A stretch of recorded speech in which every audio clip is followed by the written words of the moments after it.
15, 16, 17, 18. Poch! Tara na, kain na. 20.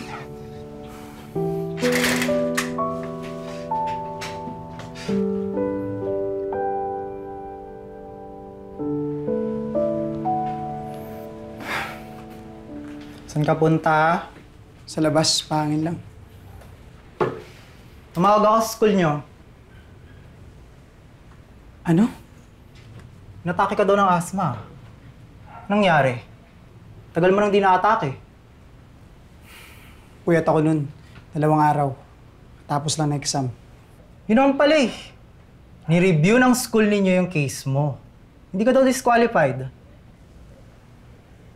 Dahil lagi akong sinasabihang mahina ng mga tao. Itong araw na yun, tama sila. Alam ko yung hangganan ko.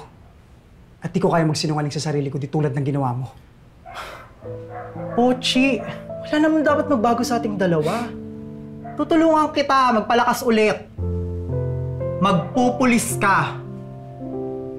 Susuportahan kita. Hindi ko magdidikta nun.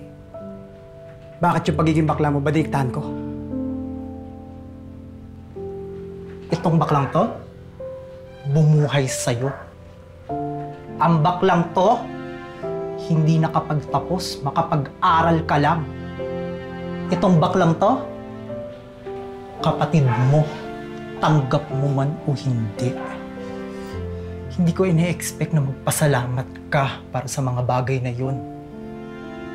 Pero huwag mo rin sanang i-expect na magsasorry ako sa kung sino ako.